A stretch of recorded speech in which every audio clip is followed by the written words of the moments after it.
President Trump issuing a new warning to Iran after the regime threatened to begin enriching uranium at weapons-grade levels if a new nuclear deal is not reached. The president tweeting, quote, "Iran has just issued a new warning. Rouhani says that will enrich uranium to any amount we want if there is no nuclear deal. Be careful with the threats, Iran. They can come back to bite you like nobody has bitten before." Joining us now is Nile Gardiner, director of the Heritage Foundation's Margaret Thatcher Center for Freedom. Mr. Gardiner, thank you so much for joining us. Appreciate it. My pleasure. I want to read to you, following up on what the president was tweeting there, what Iran President Hassan Rouhani said in his cabinet meeting yesterday. It reads, "Our advice to Europe and the United States is to go back to logic and to the negotiating table. Go back to understanding, to respecting the law and resolutions of the UN Security Council. Under those conditions, all of us can abide by the nuclear deal." Now, we have that, and then just yesterday on Special Report, Representative Michael McCaul said this. Take a listen. And I must say that the president exercised great caution in trying to de-escalate this conflict, not escalate it. But one thing he made clear in the room was that he will not stand for a nuclear Iran. And that is his red line.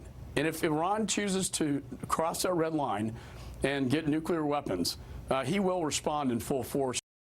Respond in full force. Exactly how do you see that?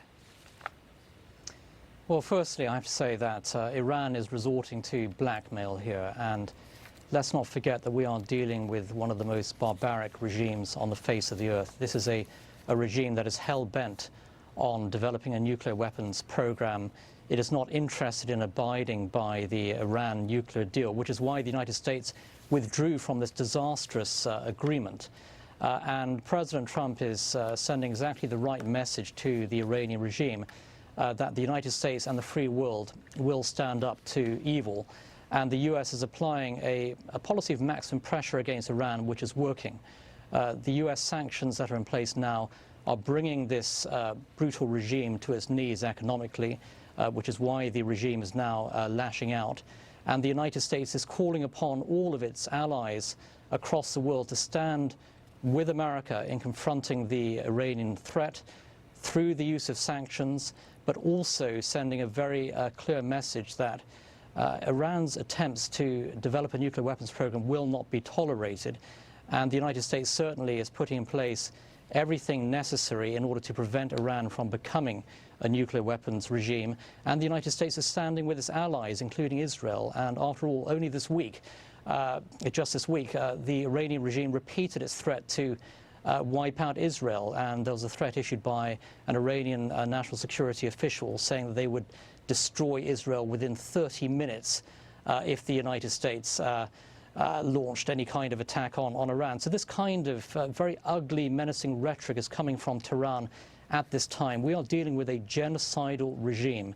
We need to stand up to evil, and certainly President Trump is doing all he can to stand up to the Iranian threat. Well, and a regime that's showing signs of desperation, and Rouhani mentions our European allies in that statement as well.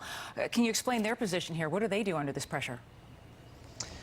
Well, I have to say, unfortunately, as is often the case, some of America's European allies, especially the French and the Germans, and in particular the European Union as a whole, are still in an appeasement mindset with regard to Iran. They're still clinging to this Iran nuclear agreement, which is dead in the water.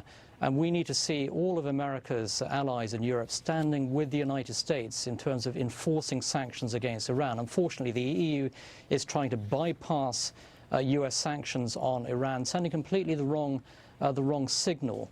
And so we need to see a change in this very weak-kneed approach taken by European allies. They need to stand together with the US in confronting what is an extremely grave threat that the entire free world is facing today.